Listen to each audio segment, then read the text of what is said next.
നമസ്കാരം സാർ. ഒടുവിലിതാ എമ്പുരാൻ സിനിമയ്ക്ക് 24 കട്ട് വന്നിരിക്കുന്നു. ബജ്രംഗി എന്നുള്ള പേര് മാറ്റി ബൽദേവ് എന്നാക്കുന്നു. അതിന്റെ കൂടെ അവരിതാ സുരേഷ് ഗോപിക്ക് പ്രഖ്യാപിച്ച ഒരു നന്ദി താങ്ക്സ് കാർഡ് എടുത്തു മാറ്റുന്നു. എങ്ങനെ വിലയിരുത്താം? നിതു നമസ്കാരം. നമ്മൾ ഈ കഴിഞ്ഞ കുറേ ദിവസങ്ങളായിട്ട് എമ്പുരാൻ സിനിമയുമായി ബന്ധപ്പെട്ട വിവാദങ്ങളാണ് ഇങ്ങനെ ചർച്ച ചെയ്തുകൊണ്ടിരിക്കുന്നത്. അപ്പോൾ അതിൽ ഇപ്പോൾ ഉണ്ടായിരിക്കുന്ന ഡെവലപ്മെന്റ് എന്ന് പറഞ്ഞാൽ എന്താണോ കഴിഞ്ഞ ദിവസം നടൻ ശ്രീ മോഹൻലാൽ കൺഫേം ചെയ്തിരുന്നത്, ആ കൺഫേം ചെയ്തിരിക്കുന്ന ചേഞ്ചസ് ഇപ്പോൾ ഔദ്യോഗികമായിട്ട് വന്നിരിക്കുന്നു എന്നുള്ളതാണ്. അപ്പോൾ നമ്മളതിൽ കാണുന്നത് 24 എഡിറ്റുകളാണ് നിർദ്ദേശിക്കപ്പെട്ടിരിക്കുന്നത്. ആ 24 എഡിറ്റുകൾ ഏതാണ്ട് 24-ൽ കൂടുതൽ സ്ഥലങ്ങളിൽ സിനിമയിൽ ഫീച്ചർ ചെയ്യുന്നുണ്ട്. കാരണം ഒരു എഡിറ്റ് എന്ന് പറയുന്നത് തന്നെ പല ഭാഗങ്ങളിലായിട്ട് വരുത്തേണ്ടതുണ്ട്. അപ്പം അങ്ങനെ നോക്കിക്കഴിഞ്ഞാൽ 24 നമ്പർ ഓഫ് എഡിറ്റ്സ് ആണ് അതിൽ നിർദ്ദേശിച്ചിരിക്കുന്നത്. അതിൽ തന്നെ സിനിമയുടെ പ്രമേയവുമായി ബന്ധപ്പെട്ടതാണ് 22 എണ്ണവും. അതിൽ താങ്ക് യു കാർഡ് കാണിക്കുന്നത് ഭാഗത്ത് വരുന്നതാണ് 2 മാറ്റങ്ങളെങ്കിൽ ബാക്കി 22 എണ്ണവും കഥാതന്തുവിലുള്ളതാണ്, കഥയുമായി ബന്ധപ്പെട്ട എഡിറ്റുകളാണ്. ഇപ്പോൾ താങ്കൾ തന്നെ പറഞ്ഞിരിക്കുന്നത് പോലെ പേരിലുണ്ടായിരിക്കുന്ന വ്യത്യാസം, ചില ഭാഗങ്ങളിൽ ചിലതൊക്കെ മ്യൂട്ട് ചെയ്യുക, ചില സംഭാഷണങ്ങളൊക്കെ തന്നെ ഒഴിവാക്കുക, അങ്ങനെയുള്ള കാര്യങ്ങളുണ്ട്. അപ്പോൾ ടോട്ടൽ നോക്കുന്ന സമയത്ത് അത് ഏതാണ്ട് 2 മിനിറ്റിന് മുകളിലുള്ള ചേഞ്ചസ് മാത്രമാണ്. സിനിമയുടെ റണ്ണിങ് ടൈമിലുണ്ടാകുന്ന കുറവ് എങ്കിൽ പോലും അത് ഈ പറഞ്ഞതുപോലെ 24 എഡിറ്റുകളാണ്.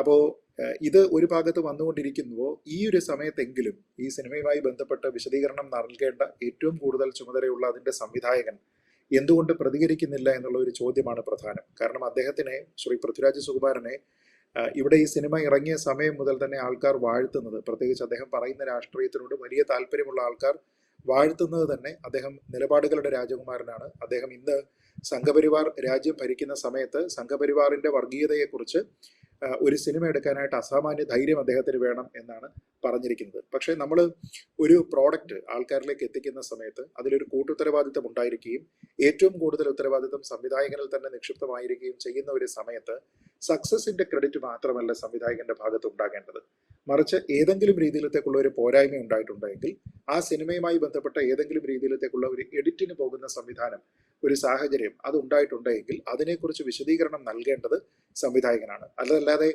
നല്ല കാര്യങ്ങൾ പറയുന്ന സമയത്തെല്ലാം ക്രെഡിറ്റ് എനിക്കെന്നും മോശം കാര്യങ്ങൾ വരുന്ന സമയത്തെല്ലാം തന്നെ അതിന്റെ പഴി മോഹൻലാലിന് പോകട്ടെ എന്ന രീതിയിലത്തേക്കുള്ള ഒരു അപ്രോച്ച് നല്ലതാണോ എന്നത് ഈ സിനിമയുടെ ഭാഗമായിട്ടുള്ള ആൾക്കാർ തന്നെ ചിന്തിക്കേണ്ടതാണ്. നമുക്കറിയാമല്ലോ, ഈ സിനിമയുമായി ബന്ധപ്പെട്ട ആദ്യം തന്നെ വിവാദങ്ങൾ ഉണ്ടാകുമ്പോൾ ഒരു വിശദീകരണവുമായി വന്നിരിക്കുന്നതും ഖേദം പ്രകടിപ്പിക്കുന്നതും ശ്രീ മോഹൻലാലാണ്.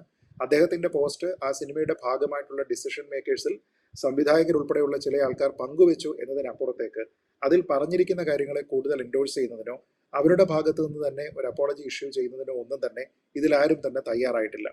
അപ്പോൾ ഈ സിനിമയുമായി ബന്ധപ്പെട്ട ഈ കട്ട്സ് എന്തൊക്കെയാണ് എന്നതിനെക്കുറിച്ച് പബ്ലിക് ഡൊമൈനിൽ ഇൻഫർമേഷൻ വന്ന ശേഷവും അതിന്റെ സംവിധായകൻ മൗനം അവലംബിച്ച് അങ്ങനെ ഇരിക്കുകയാണ് എന്ന് പറയുന്നത് നല്ല രീതിയിലത്തേക്കുള്ള ഒരു സന്ദേശമല്ല, ഒരു ഓണർഷിപ്പ് അല്ല, ഒരു സെൻസ് ഓഫ് റെസ്പോൺസിബിലിറ്റി അല്ല കാണിക്കുന്നത് എന്നുള്ളതാണ് ഏറ്റവും ദൗർഭാഗ്യകരമായിട്ടുള്ള കാര്യം. പിന്നെ നമ്മൾ കണ്ടിരിക്കുന്നത് അതിന്റെ കോ പ്രൊഡ്യൂസർ ആയിട്ടുള്ള ശ്രീ ആന്റണി പെരുമ്പാവൂരുണ്ട്.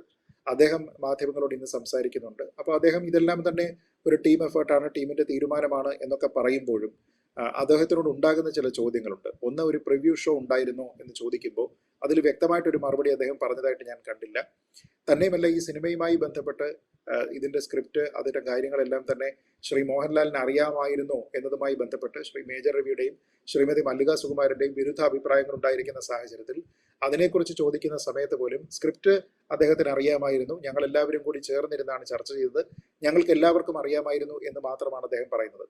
പക്ഷേ സ്പെസിഫിക് ആയിട്ട് ഇത് ഗുജറാത്ത് കലാപവുമായി ബന്ധപ്പെട്ടിട്ടാണ് ഈ കലാപം ചിത്രീകരിക്കുന്നത് എന്ന രീതിയിലത്തേക്കുള്ള ഒരു നിർദ്ദേശം, ആ ഒരു രീതിയിലത്തേക്കുള്ള ഇൻഫർമേഷൻ മോഹൻലാലിന് ഉണ്ടായിരുന്നു എന്നതാണ് പ്രധാനം. അതായത് നമ്മളൊരു നടനെ ഒരു സിനിമയിലേക്ക് കൊണ്ടുവരികയും അദ്ദേഹത്തിനോട് ഈ സിനിമയുടെ ഒരു ഭാഗം നോർത്ത് ഇന്ത്യയിൽ നടക്കുന്ന ഒരു കലാപമാണ് നമ്മൾ ചിത്രീകരിക്കുന്നത് എന്ന് പറയുന്നതും അത് ഗുജറാത്ത് കലാപമാണ് 2002 എന്ന് പറയുന്നതും തമ്മിൽ വ്യത്യാസമുണ്ട്. അപ്പൊ ഈ രണ്ടാമത് പറഞ്ഞിരിക്കുന്ന രീതിയിലത്തേക്കുള്ള ഒരു ധാരണ ശ്രീ മോഹൻലാലിനോട് ഈ സിനിമയുടെ മറ്റുള്ള ആൾക്കാർ പറഞ്ഞിട്ടുണ്ടോ എന്നത് പ്രധാനമാണ്. ഒപ്പം തന്നെ ഇതിൽ ഇതുവരെയും പ്രതികരിക്കാതിരിക്കുന്നത് ഇതിന്റെ എഴുത്തുകാരനാണ്. ഈക്വൽ റെസ്പോൺസിബിലിറ്റി ഉണ്ടാകേണ്ടുന്ന ഒരു വ്യക്തിയാണ് ഇതിലെ എഴുത്തുകാരൻ എന്ന നിലയ്ക്ക് ശ്രീ മുരളി ഗോപി ഇതുവരെ പ്രതികരിച്ചിട്ടുമില്ല. അപ്പൊ ഇത് എന്തോ കാരണത്താൽ വിഭിന്നമായിട്ടുള്ള അഭിപ്രായങ്ങളാണ് ഇപ്പോഴും ഈ എമ്പുരാൻ ടീമിനുള്ളത് എന്ന് തോന്നിപ്പിക്കുന്ന രീതിയിലത്തേക്കുള്ള പ്രതികരണങ്ങളാണ് വരുന്നത്. ഒരു വ്യക്തി, അതിലെ ഒരു നായക കഥാപാത്രം, കേന്ദ്ര കഥാപാത്രം, അദ്ദേഹം മാത്രം ഒരു അപ്പോളജി പറയുകയും മറ്റുള്ള ആൾക്കാർ അത് പറയാതിരിക്കുകയും ചെയ്യുക, അതെല്ലാവരുടെയും കൂടിയാണ് അദ്ദേഹം പറഞ്ഞിരിക്കുന്നത് എന്നൊക്കെ പറയുന്നത് ഒരു കൂട്ടുത്തരവാദിത്തത്തിനെ കാണിക്കുന്നില്ല. അപ്പൊ അതുകൊണ്ട് തന്നെ ഇനിയാണെങ്കിലും ഇതുമായി ബന്ധപ്പെട്ട കുറേയധികം കാര്യങ്ങളുണ്ട്. ഈ പറഞ്ഞതുപോലെ ഈ സിനിമയ്ക്ക് പ്രിവ്യൂ ഉണ്ടായിട്ടുണ്ടോ, പ്രിവ്യൂവിനെ പറ്റി കൃത്യമായ മറുപടി ഇല്ലാത്തത് കൊണ്ട് തന്നെ പ്രിവ്യൂ ഉണ്ടായിട്ടില്ല എന്ന രീതിയിലത്തേക്കുള്ള ഒരു ചിന്തയാണ് കൂടുതൽ പ്രബലം. അതിനെക്കുറിച്ച് ക്ലാരിഫിക്കേഷൻ നൽകേണ്ടത് സംവിധായകനാണ്. ഞാൻ ഈ പറഞ്ഞതുപോലെ ഗുജറാത്ത് 2002 എന്ന രീതിയിലത്തേക്കുള്ള ഒരു അവയർനെസ് നായക കഥാപാത്രത്തിന് നൽകിയിരുന്നോ എന്ന കാര്യത്തിനെ പറ്റി വിശദീകരിക്കണം. അത് വിശദീകരിക്കാനുള്ള തുല്യ ബാധ്യത ഇതിന്റെ എഴുത്തുകാരനുമുണ്ട്. ഒപ്പം ഈ പറഞ്ഞിരിക്കുന്ന എഡിറ്റ്സുമായി ബന്ധപ്പെട്ട് എന്തിനാണ് ഈ എഡിറ്റ്സ് കൊണ്ടുവന്നിരിക്കുന്നത്, ഇപ്പൊ ബാഹ്യ സമ്മർദ്ദമൊന്നുമില്ല, ഭീഷണിയില്ല എന്നൊക്കെ ശ്രീ ആന്റണി പെരുമ്പാവൂർ പറയുമ്പോഴും എന്തെങ്കിലും രീതിയിൽ ആ നിലയ്ക്കുള്ള ചർച്ചകളൊക്കെ പുരോഗമിക്കുന്ന സമയത്ത് അങ്ങനെയൊന്നും ഉണ്ടായിട്ടില്ല എന്നത് ഉറപ്പിച്ചു പറയേണ്ടതിന്റെ ഉത്തരവാദിത്വം ഇതിന്റെ സംവിധായകനുമുണ്ട്. പലപ്പോഴും എല്ലാ വിഷയങ്ങളിലും, രാഷ്ട്രീയ വിഷയങ്ങളിലായിക്കോട്ടെ, ഫിലിം ഇൻഡസ്ട്രിയുമായി ബന്ധപ്പെട്ട വിഷയങ്ങളിലായിക്കോട്ടെ, സ്ത്രീ സുരക്ഷയുമായി ബന്ധപ്പെട്ട വിഷയങ്ങളിലായിക്കോട്ടെ ഒക്കെ തന്നെ ശ്രീ പൃഥ്വിരാജ് ആദ്യം പ്രതികരിക്കുന്ന ഒരാളാണ് എന്ന് പറയപ്പെടുമെങ്കിലും അദ്ദേഹവുമായി ബന്ധപ്പെട്ട വിവാദങ്ങൾ ഉണ്ടാകുന്ന സമയത്ത് പലപ്പോഴും അദ്ദേഹത്തിന്റെ പ്രതികരണം വളരെ വൈകിയാണ് വരിക. അത് കടുവ എന്ന സിനിമയുമായി ബന്ധപ്പെട്ട് വിവാദമുണ്ടായപ്പോൾ അങ്ങനെയായിരുന്നു, വാര്യം കുന്നൻ സിനിമയുമായി ബന്ധപ്പെട്ട് വിവാദമുണ്ടായപ്പോൾ അങ്ങനെയായിരുന്നു, അദ്ദേഹത്തിന്റെ സിനിമയുമായി ബന്ധപ്പെട്ട് ഒരു സ്ത്രീക്ക് ശാരീരിക പീഡനം ഉണ്ടായിട്ടുണ്ട് എന്ന രീതിയിലത്തേക്കുള്ള ഒരു വെളിപ്പെടുത്തൽ ഉണ്ടാകുന്ന സമയത്ത് അദ്ദേഹത്തിന്റെ പ്രതികരണം വൈകിയാണ് വന്നത്. അങ്ങനെ പല വിഷയങ്ങളിലും അദ്ദേഹത്തിന്റെ പ്രതികരണം അദ്ദേഹവുമായി ബന്ധപ്പെട്ട, അദ്ദേഹത്തിന്റെ സിനിമയുമായി ബന്ധപ്പെട്ട വിഷയങ്ങളിൽ വളരെ വൈകിയും മറ്റുള്ള വിഷയങ്ങളിൽ വളരെ പെട്ടെന്നും എന്ന രീതിയിലത്തേക്കാണ് നമ്മൾ കണ്ടുവന്നിരിക്കുന്നത്. അപ്പൊ ഇവിടെ വീണ്ടും അതേ പാറ്റേൺ തന്നെ അദ്ദേഹം അനുവർത്തിക്കുകയാണ്. ഈ സിനിമയിലെ നായക കഥാപാത്രമായി മാത്രം ഇതിനോട് സഹകരിച്ച മോഹൻലാലിന് ഉണ്ടാകുന്നതിനേക്കാൾ കൂടുതൽ ഉത്തരവാദിത്തം ഈ സിനിമയുമായി ബന്ധപ്പെട്ടിട്ടില്ലേ എന്നുള്ള ഒരു ചോദ്യമുണ്ട്.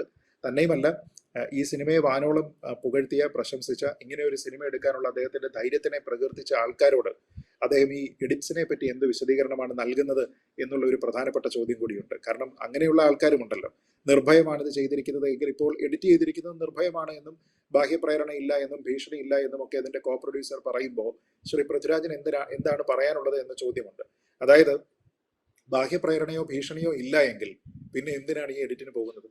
ആര് പറഞ്ഞിട്ടാണ് ഈ എഡിറ്റിന് പോകുന്നത്? സ്വമേധയാ ഇവർക്കുള്ള ഒരു ലേറ്റ് റിയലൈസേഷൻ ആണെങ്കിൽ ഈ സിനിമ വർഷങ്ങളായി ചർച്ച ചെയ്ത് പല ഒരു സ്ക്രിപ്റ്റ് ഡിസ്കസ് ചെയ്തപ്പോൾ ഒരാൾ പോലും ഇതിനെക്കുറിച്ച് പറഞ്ഞില്ലേ?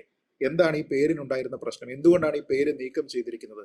അപ്പോൾ ഈ ഉണ്ടായിരിക്കുന്ന സോഷ്യൽ മീഡിയ ബാക്ക്ലാഷ്, ആൾക്കാരുടെ അഭിപ്രായ പ്രകടനം, അതൊക്കെ കണ്ട് ഭയന്നു പോയോ? അപ്പോൾ ഒരു ഭാഗത്ത് നിങ്ങൾ നിലപാടുകളുടെ രാജകുമാരനും വലിയ ധൈര്യശാലിയുമാവുകയും മറ്റൊരു ഭാഗത്ത് നിങ്ങൾ മിണ്ടാതിരിക്കുകയും നിങ്ങൾ ഇങ്ങനെ സമ്മർദ്ദത്തിന് വിധേയമായിട്ടാണോ അല്ലയോ എന്ന ചോദ്യം അവിടെ വീണ്ടും നിലനിൽക്കുകയും നിങ്ങൾ കുറെ എഡിറ്റ്സ് ഒക്കെ വരുത്തുകയും ചെയ്യുമ്പോൾ നിങ്ങൾ ഇത് എന്തിനു വേണ്ടിയിട്ടാണ് ചെയ്തിരിക്കുന്നത് എന്ന് വിശദീകരിക്കേണ്ടത് ഇനി മോഹൻലാലാണോ, അതോ ഈ സിനിമയിലെ മറ്റേതെങ്കിലും ഒരു കഥാപാത്രം ചെയ്തിരിക്കുന്ന ആളാണോ, ഈ സിനിമയുടെ ഒരു ടെക്നീഷ്യനാണോ? അല്ല, മറിച്ച് അത് പൃഥ്വിരാജ് സുകുമാരൻ എന്ന സംവിധായകനാണ്. അപ്പോൾ പലപ്പോഴും അദ്ദേഹത്തിന്റെ ഫാൻസ് പറയുന്നത് അദ്ദേഹം കൃത്യസമയത്ത് പ്രതികരിക്കുമെന്നാണ്. അദ്ദേഹം ഏത് സമയത്താണോ പ്രതികരിക്കുന്നത് അതാണ് അവരെ സംബന്ധിച്ചിടത്തോളം കൃത്യസമയം. പക്ഷെ നമ്മളെ സംബന്ധിച്ചിടത്തോളം കൃത്യസമയം എന്ന് പറയുന്നത് മോഹൻലാൽ പ്രതികരിക്കുന്നതിന് മുമ്പായിരുന്നു. അതല്ല എങ്കിൽ ഈ എഡിറ്റ്സ് വന്നിരിക്കുന്ന സാഹചര്യത്തിലെങ്കിലുമാണ്. അതുപോലും വൈകിയതാണ് എങ്കിൽ പോലും ആ സമയത്തും അദ്ദേഹത്തിന് പ്രതികരിക്കാനുള്ള ഒരു ഉത്തരവാദിത്തമുണ്ട്. നമ്മൾ ഒരു കാര്യം ഓർക്കുക, ഈ സിനിമ നമ്മളോട് കാണണമെന്ന് പറഞ്ഞത് ആരാണ്? സംവിധായകൻ തന്നെയാണ്. ഈ സിനിമയുമായി ബന്ധപ്പെട്ട് നിരവധി സ്ഥലങ്ങളിലുള്ള പ്രൊമോഷണൽ ആക്ടിവിറ്റീസിനെല്ലാം തന്നെ നേതൃത്വം കൊടുത്തതും അതിലെല്ലാം തന്നെ പങ്കെടുത്തതും സിനിമയെ ആക്റ്റീവായിട്ട് പ്രൊമോട്ട് ചെയ്തതും നിങ്ങൾ ഈ സിനിമ വന്ന് കാണണം എന്ന് പറഞ്ഞതും പൃഥ്വിരാജാണ്. അപ്പോൾ ആ സിനിമയുമായി ബന്ധപ്പെട്ട് ഒരു ആവിഷ്കാരത്തിന് മേൽ ആൾക്കാർക്കുണ്ടാകുന്ന അഭിപ്രായ സ്വാതന്ത്ര്യം, അവരുടെ വിമർശനങ്ങൾ, അതെല്ലാം തന്നെ കേൾക്കുന്നതിനും ക്ലാരിഫിക്കേഷൻ നൽകുന്നതിനും മറുപടി പറയുന്നതിനും അദ്ദേഹം ബാധ്യസ്ഥനുമാണ്. ആ റെസ്പോൺസിബിലിറ്റിയിൽ നിന്ന് അദ്ദേഹം ഒഴിഞ്ഞു മാറുന്നത് എന്തിനാണ് എന്നുള്ളതാണ് ചോദ്യം. അപ്പോൾ അത് ഒരു നല്ല കൂട്ടുത്തരവാദിത്തമുള്ള ഒരു കലാരൂപത്തിന്റെ നേതൃനിരയിൽ നിൽക്കുന്ന, അതിലെ ഏറ്റവും പ്രധാനപ്പെട്ട നമ്പർ 1 എന്ന് പറയാവുന്ന ഒരു വ്യക്തിയെ സംബന്ധിച്ചിടത്തോളം ഉത്തരവാദിത്തങ്ങളിൽ നിന്ന് പിന്തിരിഞ്ഞോടുക, മറ്റൊരു നായക കഥാപാത്രം പറഞ്ഞിരിക്കുന്ന ഖേദപ്രകടനത്തിന് പിന്നിൽ ഒളിഞ്ഞിരിക്കുക തുടങ്ങിയ കാര്യങ്ങൾ ഭൂഷണമാണെന്ന് എനിക്ക് തോന്നുന്നില്ല. അതുകൊണ്ട് തന്നെ ഞാൻ ഇപ്പോഴും ആവർത്തിക്കുന്നു, ഈ വിഷയത്തിൽ വളരെ കൃത്യമായിട്ടുള്ള ക്ലാരിഫിക്കേഷൻസ് നൽകേണ്ടതും വളരെ പിൻ പോയിന്റ് ആയിട്ട് നേരത്തെ പറഞ്ഞതുപോലെ മോഹൻലാലിനോട് ബ്രീഫ് ചെയ്യുന്ന സമയത്ത് 2002 ഗുജറാത്ത് കലാപം എന്ന രീതിയിൽ പറഞ്ഞിട്ടുണ്ടോ എന്നൊക്കെ വിശദീകരിക്കേണ്ടത് അദ്ദേഹമാണ്. അതല്ലാതെ നോർത്ത് ഇന്ത്യയിൽ നടന്നിരുന്ന, വർഷങ്ങൾക്ക് മുമ്പ് നടന്നിരുന്ന ഒരു കലാപം എന്ന് പറഞ്ഞാൽ അത് സാങ്കല്പികമാകാം, അതിന്റെ സ്പെസിഫിക് ഡീറ്റെയിൽസ് ഉണ്ടാവില്ല. അങ്ങനെയാണോ അല്ലയോ എന്നുള്ള കാര്യത്തിനെ പറ്റി വിശദീകരണം നൽകേണ്ടത് അദ്ദേഹമാണ്.